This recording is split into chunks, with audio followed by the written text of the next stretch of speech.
আসসালামু আলাইকুম। প্রিয় দর্শক, অন্য মঞ্চের আলাপ চাইতায় আপনাদের সকলকে আমন্ত্রণ জানাচ্ছি। সেই পানি যুদ্ধ শুরু হয়ে গেল। এখন কি করবেন বঙ্গু মুসলমানেরা? 53টা নদীর পানি যদি বন্ধ করে দেয়, আপনারা হাইগা হোসার জন্য পানি পাইবেন না। এমনিও তো মুইতা তো আর টিস্যু পেপার ব্যবহার করতে পারেন না, যার কারণে একটা ফতোয়া জারি করছেন আপনারা যে পাথর দিয়া নুনু মোছেন, তো সেটা করবেন। এবার পায়খানা করে সেটা দিয়া মুছবেন, আর নাই তো নিজের লুঙ্গি দিয়া নিজে মুছবেন, কারণ এছাড়া তো আর উপায় নেই। ক্রিকেট, পানি, ভিসা, তিন দিকেই বিপদ, মানে ত্রিমুখী বিপদ শুরু হয়ে গেছে বাংলাদেশের উপর। এই ঘটনাগুলো আজকে বেশ কিছুদিন যাবৎ ঘটছে। আমরা হয়তো কেউ খেয়াল করেছি, কেউ খেয়াল করিনি, কিন্তু সকলেই কম বেশি জানি। তো কম বেশি জানতে বলতে দেখেন, ক্রিকেট নিয়ে কি হয়েছিল যে মুস্তাফিজ আমাদের একজন ক্রিকেটার, বাংলাদেশের খ্যাতনামা ক্রিকেটারই মুস্তাফিজ, তাকে আপনার শাহরুখ খানের দলে নেওয়া হয়েছিল 12 কোটি টাকা, মানে 9.25 লক্ষ রুপি, 12 কোটি টাকা প্রায় টাকায় বাংলাদেশে এই ক্রিকেটারকে নেওয়া হয়েছিল খেলার জন্য। কিন্তু সেখানে ভারতীয় বাঙালিদের প্রতিরোধের মুখে শেষ পর্যন্ত তাকে সেখান থেকে বের করা হয়েছে, যে না, আমরা আর আপনাকে নিতে পারছি না, কারণ দেশের লোকজন পছন্দ করতেছে না। এইটা নিয়ে বাংলাদেশের বাঙ্গুদের চরম খেপা।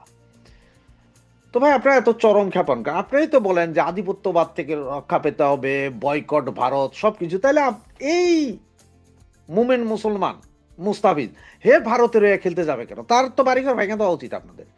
সেইটা না করে আপনারা লেগে গেলেন কার পিছনে? ভারতের পিছনে। ভারত কেন নিবে না? ভারত নিতে হবে। আরে বাবা রে বাবা, আপনার সারাদিন বসে আমার গাইলেও দিবেন, আবার আপনারা নিব। আবার কি বলছেন যে রাজনীতি টাইনেন না? রাজনীতি না টানলে এই যে সাকিবুল হাসান, ওয়ার্ল্ডের সেরা প্লেয়ার, তো 1 নম্বর ছিল, সারা ওয়ার্ল্ডের বেস্ট প্লেয়ার হিসেবে 1 নম্বর তো বেশ কয়েক বছর ছিল, এখনো মনে হয়, নাকি এখন নাই মনে হয়, বেশ কয়েক বছর সে ছিল কানাডা। সে খালি আওয়ামী লীগের এমপি কেন হয়েছে, এই জন্যই আপনার দোসর, এই জন্যই সে মার্ডারার বানাই দিলেন। তাহলে এখন ভারতীয়রা কইতেছে এও মার্ডারার, যতগুলো হিন্দু মরছে বাংলাদেশে সবগুলোর পিছনে মোস্তাফিজ আছে। কথা সেম না? তো সুতরাং এরা নেয় নেই। এখন এইটা নেয় নেই, এই জন্য এখন আমাদের বাংলাদেশের ক্রিকেট বোর্ড ওনারা বুঝায় ফেলাইছেন যে বাবারে বাবা, এইবার যদি আমরা টি-20 বিশ্বকাপে খেলতে যাই, তাইলে যে দেখা যাবে এই যে ভারতে কলকাতার ইডেন গার্ডেন মাঠে একজন লোকও আমাদের ইয়ে করবে না, সমর্থন করবে না, বরঞ্চ পুরা স্টেডিয়ামে এই যে হিন্দু নিধনের এই চিত্র সচিত্র প্রতিবেদন দিবে সারা স্টেডিয়ামে, সবাই হাতে প্লেকার্ড থাকবে, তোরা জঙ্গি, তোরা জঙ্গির গোষ্ঠী। এগুলা ভাইবা চিন্তা, যেহেতু মানুষ পাবে না, খেলা মেলাও বরবাদ, কারণ দুয়োধনই দিবে, গালাগালি করবে। সুতরাং ওনারা কি করলেন, যে আমরা খেলবো না। কোথায়? ইন্ডিয়াতে আমরা খেলবো না, নিরাপত্তার অভাব। আইসিসিকে ওনারা চিঠি দিলেন যে খেলা শ্রীলঙ্কাতে ঘুরাই নেওয়া যাওয়া হোক। এখন ওনারা চিঠি দেওয়ার পরে ভাই গতকাল রাতে আইসিসি জানাইলেন যে কোনো খেলা ঘুরান যাবে না, এই মুহূর্তে 1 মাস বাকি, আপনারা চাইলেই অমুক জায়গা তমুক জায়গা যাবেন, সেটা হবে না। আগে কর নাই কেন? এবং যদি না আসেন খেলতে পয়েন্ট কাটা যাবে, জরিমানা ফরিমানা তো আরো হবে, এটা হচ্ছে অন্য কথা, জরিমানা হবে। আর শয়তানি করতে করতে হয়তো কোন দিন দেখা যাবে যে এই যে আইসিসি থেকে ওয়ার্ল্ড কাপে যে ডিরেক্ট খেলেন, সেটা থেকেও বাতিল হয়ে যাবেন, আবার সে ডানা কাপ গতিয়া কাপের মতন খেলে খেলে আইতে হইব। মানে ওই যে 50 দেশের লগে খেইলা জিততা চ্যাম্পিয়ন হইলে আপনি আইবেন, নাহলে আবার পড়ে যাবেন। এইটাও হইতে পারে যে টেস্ট ক্রিকেট থেকে বাদও দিতে পারে আপনাদের, কোনো সমস্যা নাই তো। কারণ আইসিসির কর্ণধার, ইনভেস্টার সবই তো বড় বড় ইন্ডিয়ানরা, আপনাদের 2 পয়সার দামও থাকতো না, বাই করে দিতে পারেন। এ হচ্ছে যে এক ভয়। সুতরাং ক্রিকেট নিয়ে ব্যাপক সমস্যা। এবার আসলে একটু পানি নিয়ে বলি। এই যে আপনার গঙ্গা চুক্তি তো এই মাসেই সম্ভবত শেষ হবে, না জানে আগামী মাসে। এটা নিয়ে অলরেডি এই দেশ ইন্ডিয়া থেকে আসছে, আবার বাংলাদেশ থেকে গেছে, এরা দেখে টেকে আসছে, কিন্তু এই চুক্তি আর হবে না। কারণ এইবার দিল্লি দিবে না। এর আগে আপনার তিস্তা যেমন দিদি দিত না দিল্লি দিত, দিল্লি দিত না দিদি দিত, এই অবস্থা করে যেমন ঝুলে গেছে, এইবার গঙ্গাও গেছে। শুধু গঙ্গা না, যেটা শোনা যাচ্ছে বা যেটা খবর পাওয়া যাচ্ছে যে ভারতের অভিন্ন 53টা নদী, যে 53টা নদী বাংলাদেশের বিভিন্ন নদী নালা খাল বিলের সাথে এসে মিশছে, এগুলো সবগুলোতেই তারা এবার ব্যারিকেড দিবে। এখন আপনারা তো অনেকে বলতে পারেন যে আরে ভাই ওরা পানি না দিলে কি হবে, বন্যার সময় পানি না তখন তো ডুবে যাবে না। ভাই যখন দরকার তখন পানি ছাইড়া দিবে, আর যখন আপনাদের দরকার হবে তখন ওরা পানি দিবে না। পানি নেই, দিচ্ছি না, চুক্তি নেই, আমার দেশের দরকার। আর পানি যখন বেশি হবে, বৃষ্টির পানি বেশি হইতেছে, বাস ছেড়ে দিব ছাইরা, আর ওইদিকে যাইতেছে, আমার কি? আপনি এখানে বাদ দেন। ওই যে কইছিলেন না ফারাক্কা বাদ দিবেন, আর একটা তিস্তা বাদ দিবেন।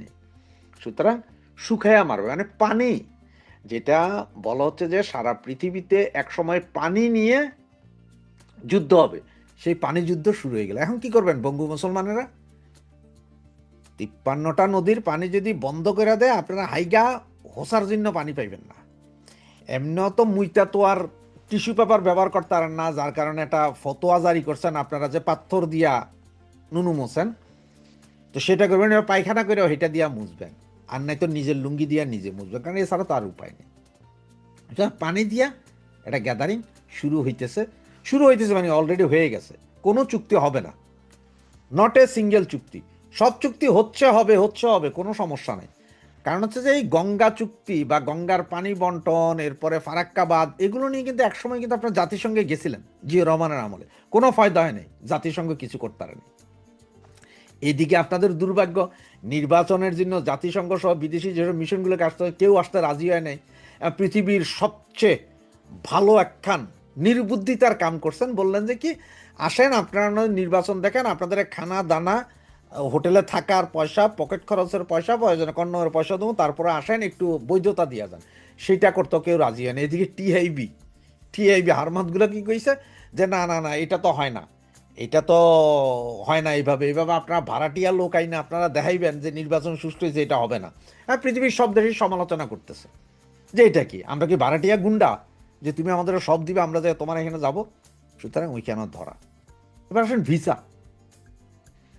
অলরেডি বাংলাদেশের পাসপোর্টের উপরে পৃথিবীর বিভিন্ন দেশ ভিসা দেওয়া অলরেডি বন্ধ করে দিছে। যেখানে আগে আমরা নেপাল ভুটানে সরাসরি যাইয়া পোর্ট এন্ট্রি ভিসা পাইতাম, সেটাও এখন দেওয়া হচ্ছে, সরাসরি ব্যাক করাই দিচ্ছে আমাদেরকে।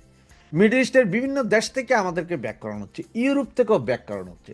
এই জায়গায় কালকে থেকে আমেরিকা আবার নির্দেশ জারি করে দিয়েছেন। কি সেইটা হচ্ছে প্রথম যেটা দিছে, সেটা হচ্ছে বাংলাদেশি যারা আমেরিকাতে থাকে তারা সব নাকি খালি সরকারি বেনিফিটের পয়সা খাইয়া থাকার চিন্তা।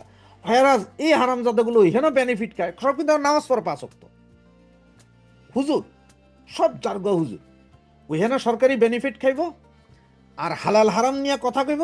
আর বাংলাদেশেও যে চোরাই কাম করে, 2 নম্বরই কাম করে, মানে সরকারের ট্যাক্সটা দিয়ে কাম করে, সেই টাকা দিয়ে বাংলাদেশের বাড়ি গাড়ি ব্যবসা বাণিজ্য করে। এই হচ্ছে যে আমেরিকা। তো এইটা ধরা খাইছে, এটা প্রকাশ করে দিছে। এরপরে এখন কইল যে $18,000 মিনিমাম, তার মানে $18,000 তো না, আরো বেশি মনে হয়, 18 লাখ টাকার সমপরিমাণ, 15 থেকে 18 লাখ টাকার সমপরিমাণ টাকা গ্যারান্টি মানি রাইখা ভিসা নিয়ে যাইবেন। সেটা আবার কেমনে যাবেন? 3টা এয়ারপোর্টে নামতে পারবেন, সুনির্দিষ্ট 3টা এয়ারপোর্ট। এই 3 এয়ারপোর্ট দিয়ে আপনি নামবেন, এই 3 এয়ারপোর্ট দিয়ে আপনাকে বেরিয়ে যেতে হবে।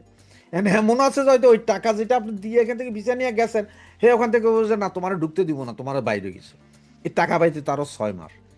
সুতরাং এত 18 লাখ টাকা একদিকে জমা রাখবেন, আবার আরও টাকা খরচ করবেন, ভাই বিশাল ঝামেলা। মানে আপনারে এখন ভিসা না দেওয়ার বা আমেরিকাতে না যাওয়ার জন্য আপনার এই পায়তারা চালাইতেছে। পায়তারাটা চালাইতেছে ওই যে আমাদের বিশিষ্ট কাকা ইনুস, ইন্টারন্যাশনাল প্লেয়ার, যাকে ডোনাল্ড ট্রাম্প এখনো খোঁজে। কই সেই নোবেল বাইটটা দানার ওজনে হাঁটতারে না, সেই মিক্রো ক্রেডিট গরিবের রক্ত চোষা, সে কোথায়? সে যেখানে যাবে সেখানেই বিপদ, সেইখানেই আল্লাহর গজব। আপনারা সবাই তো কোন মুসলমান না, আপনারা সবাই তো বলতেন যে সুদ ঘুষকে আল্লাহ পছন্দ করে না, সুদীদের উপরে আল্লাহর গজব আছে। তো সুদী এখন আপনাদের মাথার উপরে বৈশা রয়েছে, এখন আপনাদের ভিসার উপরে গজব পড়ছে, পানির উপরে গজব পড়ছে, নির্বাচনের উপর গজব পড়ছে, এদিকে আবার ক্রিকেট খেলার উপরে গজব পড়বে। আগামী আর কয়দিন পরে আরো কিসের উপরে গজব পড়ে সেটা একটু দেখতে থাকেন। হ্যাঁ, আমরাও দেখি।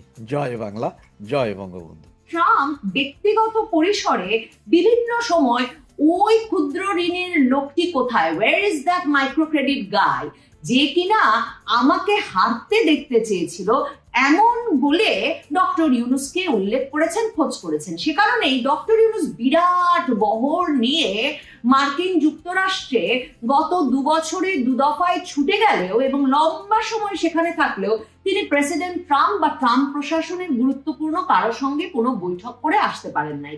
এসবেরই ফল ভোগ করতে হচ্ছে বাংলাদেশের জনগণকে। এখন বাংলাদেশিদের জন্য মার্কিন প্রেসিডেন্ট ডোনাল্ড ট্রাম্পের উদ্যোগে তার প্রশাসন যে ধরনের একটা ব্যবস্থা গ্রহণ করলো, একে শাস্তিমূলক ব্যবস্থা না ভাববার কোনো কারণ নাই।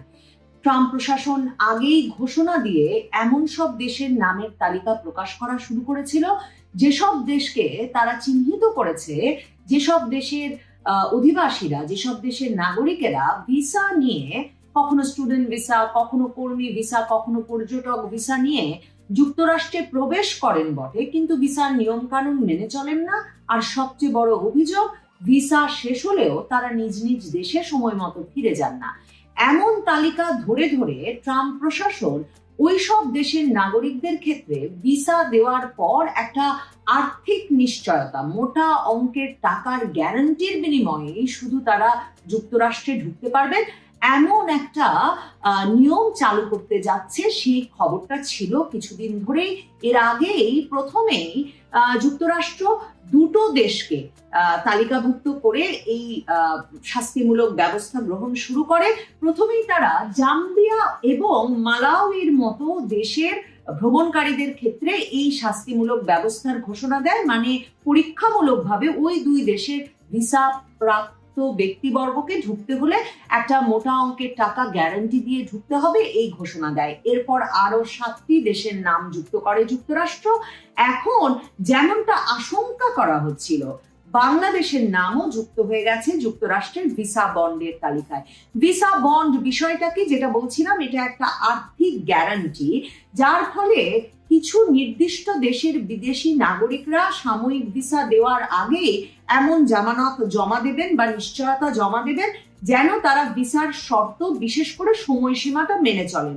প্রতি বছর যুক্তরাষ্ট্রে হাজারো বিদেশি শিক্ষার্থী, পর্যটক ও কর্মীকে এরকম অস্থায়ী নন ইমিগ্রেন্ট ভিসা দেওয়া হয়, যেসব ভিসার মেয়াদ কয়েক সপ্তাহ থেকে কয়েক বছর পর্যন্ত হতে পারে। এখন কোনো নন ইমিগ্রেন্ট ভিসাধারী, মানে যেই ভিসার মাধ্যমে আপনি গিয়ে অভিবাসন বা স্থায়ীভাবে বসবাস শুরু করতে পারবেন না, ওই রকম কোনো ভিসাধারী যাতে অনুমোদিত মেয়াদের চেয়ে বেশি সময় যুক্তরাষ্ট্রে থাকতে না পারে বা ওভারস্টে করতে না পারে, সেজন্যে এই ভিসার সঙ্গে এই মোটা অঙ্কের অর্থের গ্যারান্টি দেওয়ার বিষয়টি যুক্ত করে দিয়েছে মার্কিন যুক্তরাষ্ট্র। এবং বাংলাদেশের ক্ষেত্রে যে পরিমাণ টাকা গুনতে হতে পারে একজন ভিসা প্রাপ্ত ব্যক্তিকে, তার পরিমাণ 18.5 লাখ টাকা পর্যন্ত হতে পারে, মানে 15,000 মার্কিন ডলার পর্যন্ত হতে পারে। যুক্তরাষ্ট্রের যুক্তি হচ্ছে, বেশিরভাগ সময়ই এইসব ব্যক্তিদের ওভারস্টে করার মতো বা ওই দেশে থাকবার মতো যথেষ্ট অর্থ থাকে না, কাজেই ফেরতযোগ্য জামানত দিয়ে যুক্তরাষ্ট্রে ঢোকার একটা ব্যবস্থা চালু করা জরুরি ছিল। এই ব্যক্তিরা যখন আবার বাংলাদেশে ফিরে যাবেন, তখন তাদের এই জামানতের টাকা ফেরত পাবেন যদি তারা সময় মতো ফিরে যান। তার মানে একটা লম্বা সময়ের জন্য কিন্তু ওই ব্যক্তি বা ওই ব্যক্তির পরিবারদের এই মোটা অঙ্কের টাকা জমা রাখতে হবে মার্কিন সরকারের তহবিলে। এখন দেখেন, এর মাধ্যমে ক্ষতিগ্রস্ত হচ্ছেন কিন্তু বাংলাদেশ থেকে যুক্তরাষ্ট্রে পড়তে যেতে চাইছেন যারা, তারাও। কারণ স্টুডেন্ট ভিসার ক্ষেত্রেও, কর্মী ভিসার ক্ষেত্রেও, এমনকি বেড়াতে যেতে চাইছেন যারা, মানে পরিবারকে দেখতে যেতে চাইছেন যারা, কিংবা পর্যটনের জন্য যেতে চাইছেন যারা, তাদের ক্ষেত্রেও কিন্তু এই মোটা অঙ্কের টাকা গুনতে হবে। এখন বাংলাদেশের সরকারের যে কোনো কূটনৈতিক সম্পর্ক নাই, তারও একটা আঁচ পাওয়া যায় এই মানে ভিসা বন্ড আরোপের মতো শাস্তিমূলক ব্যবস্থাটি বাংলাদেশিদের উপর আরোপিত হওয়ার ফলে। কারণ এই তালিকায় কিন্তু নেপাল আছে, ভুটান আছে, কিন্তু ভারত বা পাকিস্তানকে ট্রাম্প প্রশাসন যুক্ত করে নাই। তার মানে তাদের বিবেচনার ক্ষেত্রে শুধুই যে তারা কাদের নাগরিকেরা গিয়ে ভিসা ওভারস্টে করছে, থেকে যাচ্ছে, সেটাই বিবেচনা করছে তাই নয়, সরকারগুলোর সঙ্গে সম্পর্ককে খুবই গুরুত্বের সঙ্গে দেখা হচ্ছে, মানে যেসব সরকারের সঙ্গে তাদের অর্থনৈতিক রাজনৈতিক নিরাপত্তার স্বার্থ জড়িত সেসব সরকারকে এখনো কিন্তু ঘাটাতে চাইছে না যুক্তরাষ্ট্র সরকার। এ কারণে আপনি যদি যেই তালিকাটা যুক্তরাষ্ট্র সরকারের ওয়েবসাইটে দেওয়া হয়েছে, ইউএস স্টেট ডিপার্টমেন্টের ওয়েবসাইটে দেওয়া হয়েছে, সেটা যদি দেখেন দেখবেন যে সেসব জায়গায় Algeria, Angola, Antigua, Barbuda, Bangladesh, Benin, Bhutan, Botswana, Burundi, চাবো, কিরগিস্তান, মালাউই, টোঙ্গা, তুর্কমেনিস্তান, এই ধরনের সব দেশের নাম আপনি দেখতে পাবেন। আপনি কোনোভাবেই দেখবেন না কূটনৈতিকভাবে বিশ্ব দরবারে একটা মার্কিন যুক্তরাষ্ট্রের সঙ্গে গুরুত্বপূর্ণ সম্পর্ক রাখতে পারছে এমন কোনো দেশের নাম মার্কিন যুক্তরাষ্ট্র যুক্ত করেছে, যে কারণে তারা ভারত পাকিস্তানের নামও কিন্তু যুক্ত করে নাই। ট্রাম্প প্রশাসন বাংলাদেশকে আসলে কিভাবে দেখছে, যদিও ইউনূস সরকার, দেখুন ইউনূস সরকার কিন্তু বোয়িং বিমান কিনবেন এক বহর মার্কিন যুক্তরাষ্ট্র থেকে, সে ঘোষণা দিয়ে দিয়েছেন। সে টাকা কোথা থেকে আসবে, তারা নির্বাচিত সরকার নন, এমন একটা বিরাট সিদ্ধান্ত কেন নিতে যাচ্ছেন, বাংলাদেশের এত বোয়িং বিমানের দরকার আছে কিনা, এসব সমালোচনার কোনোটির দিকে কর্ণপাত না করে তারা কিন্তু মার্কিন যুক্তরাষ্ট্র থেকে বোয়িং বিমান কেনার সিদ্ধান্ত নিয়েছেন। উঁচু দামে, মানে এমনি বিশ্ব বাজারের চাইতে বেশি দামে গম কেনার উদ্যোগ গ্রহণ করেছেন। মার্কিন যুদ্ধ জাহাজকে বাংলাদেশের সমুদ্র বন্দরে মাঝে মাঝে এসে নোঙ্গর করে এই ইউনূস সরকারের আমলে দেখা যাচ্ছে যে বিভিন্ন মহড়া প্রদর্শন করছে তারা। এমন খবর গুরুত্বের সঙ্গে বিভিন্ন সংবাদ সূত্রে বেরিয়ে এসেছে যে মার্কিন যুক্তরাষ্ট্রের সৈন্যদের বিভিন্ন দলও পার্বত্য চট্টগ্রাম, কক্সবাজার এলাকা, চট্টগ্রাম এলাকায় অবাধে বিচরণ করছেন এবং বড় বহর নিয়ে আসছেন। এমনকি মার্কিন গোয়েন্দা সংস্থার এক ব্যক্তিকে ওয়েস্টিন হোটেলে হঠাৎ করে মৃত অবস্থায়ও পাওয়া যায়। তার মানে মার্কিন তৎপরতা কিন্তু ব্যাপকভাবে ইউনূস সরকারের ক্ষমতায় আসার পর থেকে বেড়ে গেছে। কারণ এমনকি মার্কিন যুক্তরাষ্ট্রকেও এই প্রশ্ন করা হয় যে তাদের ডিপ স্টেটের উদ্যোগেই তো জো বাইডেন সরকারের আমলে এই হাসিনা সরকারের পতন ঘটিয়ে মার্কিন যুক্তরাষ্ট্রপন্থী ইউনূস সরকারকে বসানো হয়েছে। অথচ এই সরকারের এমন একটা ঘটনা যে ঘটতে যাচ্ছে, যে ভিসা বন্ডের আওতায় বাংলাদেশ পড়তে যাচ্ছে, সেটা জানবার পরেও কোনো আলাপ আলোচনা করার উদ্যোগের কথা জানা যায় নাই। কারণ ইউনূস সরকারের পররাষ্ট্র উপদেষ্টা গত কয়েক মাসে বাংলাদেশের যে নেপাল, ভুটানেও ঢোকার ক্ষেত্রে রেস্ট্রিকশন আরোপ করা হচ্ছে, এমনকি তারা সেখানে গেলে অন অ্যারাইভাল ভিসা না দিয়ে ফেরত পাঠাচ্ছে। থাইল্যান্ড, মালয়েশিয়া, সিঙ্গাপুর, কোথাও ভিসা পাওয়া যাচ্ছে না। এই বিষয়গুলোতেও তারা কর্ণপাত করছে না, অথচ বলছে যে বাংলাদেশের নাগরিকদের নানা রকম নিয়ম ভঙ্গের কারণেই নাকি এমন শাস্তি পেতে হচ্ছে। অথচ 2000 সালেও বাংলাদেশের অভিবাসীদের সংখ্যা যুক্তরাষ্ট্রে ছিল মাত্র 40,000, আর 2023 সালের মধ্যে তা বেড়ে প্রায় 3 লক্ষে দাঁড়িয়েছে। তার মানে মার্কিন যুক্তরাষ্ট্র কিন্তু বাংলাদেশি অভিবাসীদেরকে এই পুরো 2 দশকের বেশি সময় ধরে, প্রায় 2.5 দশক সময় ধরে উৎসাহিত করে আসছিল।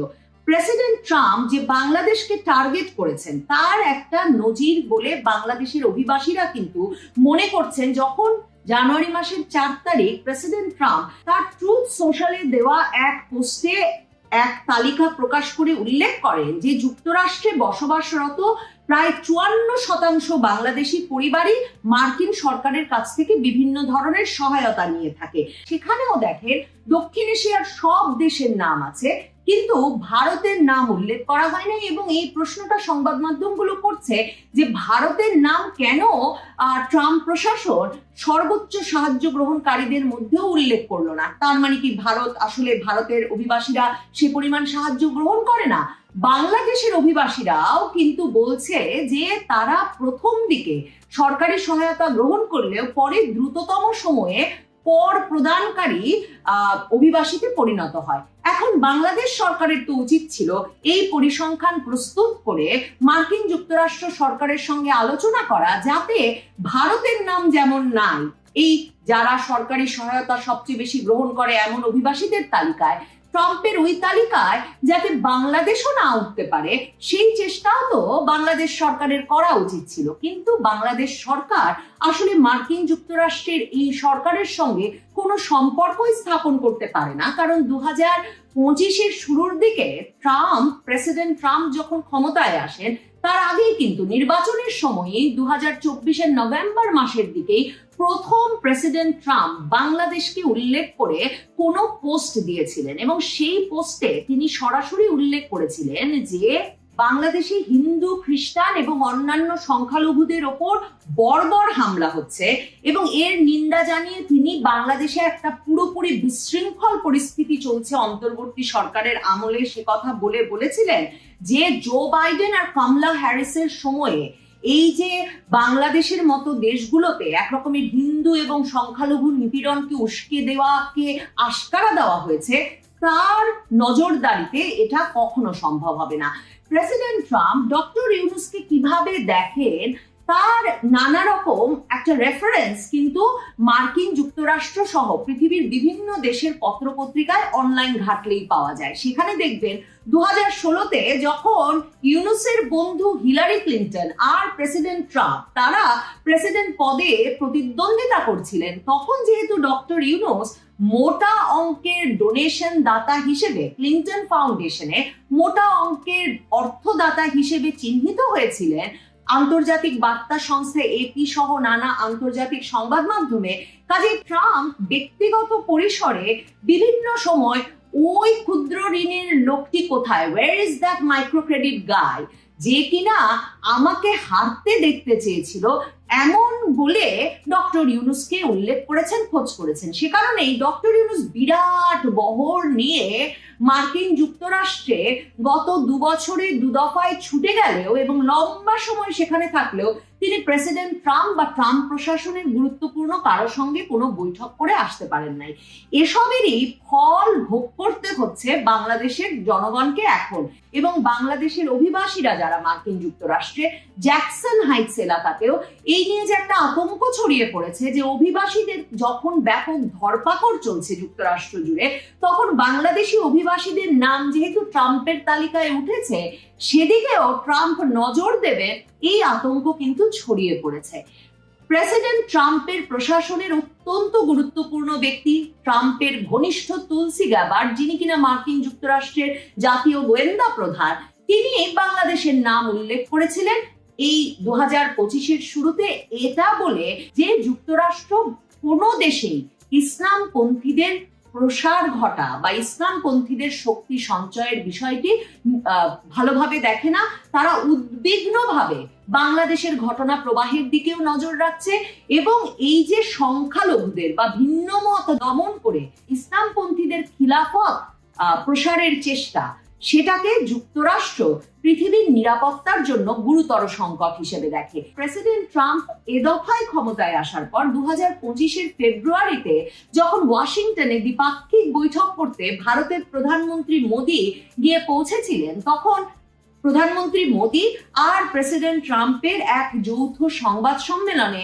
এক সাংবাদিক সরাসরি প্রশ্ন করেছিলেন যে বাংলাদেশের বর্তমান অবস্থা প্রসঙ্গে কি বলবেন, সেখানে সংখ্যালঘু নির্যাতন প্রসঙ্গে কি বলবেন, কারণ মার্কিন যুক্তরাষ্ট্রের ডিপ স্টেট জো বাইডেন সরকার তো গুরুত্বপূর্ণ ভূমিকা রেখেছিল শেখ হাসিনা সরকারের পতন ঘটানোর জন্য। তখন প্রেসিডেন্ট ট্রাম্প স্পষ্টতই বলেন যে মার্কিন ডিপ স্টেট কোনো ভূমিকা রাখে নাই হয়তো শেখ হাসিনা সরকারের পতন ঘটানোর জন্য, কিন্তু বাংলাদেশ প্রসঙ্গে প্রশ্নের উত্তর দেওয়ার ক্ষেত্রে তিনি প্রধানমন্ত্রী মোদীকেই সুযোগ করে দিতে চান, কারণ প্রেসিডেন্ট ট্রাম্প প্রশাসনের যে নিরাপত্তা মানচিত্র পুরো বিশ্বে, সেই নিরাপত্তা অঞ্চল ভাগাভাগিতে ইন্দো প্যাসিফিক অঞ্চল, ইন্দো প্রশান্ত মহাসাগরীয় অঞ্চল, যেখানে ভারত আছে, মিয়ানমার আছে, বাংলাদেশ আছে, সেই পুরো অঞ্চলের তারা মনে করেন তাদের সবচেয়ে ঘনিষ্ঠ বন্ধু এবং পরামর্শক হচ্ছে ভারত, এবং এক্ষেত্রে তারা মনে করে যে এই অঞ্চলে চীনের প্রভাব মুক্ত রাখবার ক্ষেত্রে ভারতই তাদের সবচেয়ে ঘনিষ্ঠ এবং কার্যকরী বন্ধু হতে পারে। কাজেই ভারতের নিরাপত্তা উপদেষ্টা বা ভারত যখন ক্রমাগত বাংলাদেশে সংখ্যালঘু নির্যাতন সহ বিশৃঙ্খল পরিস্থিতি এবং এক ধরনের ইসলামী চরমপন্থার বিকাশ সম্পর্কে উদ্বেগ প্রকাশ করছে, তখন মার্কিন যুক্তরাষ্ট্র যে এমন সব ব্যবস্থা নেবে সে বিষয়ে তো ইউনূস সরকারের প্রস্তুত থাকা উচিত ছিল বটে। কাজেই যুক্তরাষ্ট্র সরকারের সঙ্গে, মানে ট্রাম্প প্রশাসনের সঙ্গে, ট্রাম্প সরকারের সঙ্গে ক্লিন্টন ঘনিষ্ঠ, বাইডেন ঘনিষ্ঠ, ডেমোক্র্যাট পার্টির ঘনিষ্ঠ ইউনূস সরকারের যে কার্যকর কোনো সম্পর্ক গড়ে ওঠে নাই, এবং তার ফলশ্রুতিতে যে যুক্তরাষ্ট্রের সঙ্গে সম্পর্কহীন বা যুক্তরাষ্ট্র অত্যন্ত এক রকমের তুচ্ছ করে দেখে যেসব দেশ, সেসব দেশের তালিকায় বাংলাদেশকে উঠে পড়তে হচ্ছে, সেটা নিশ্চিতভাবেই উদ্বেগজনক।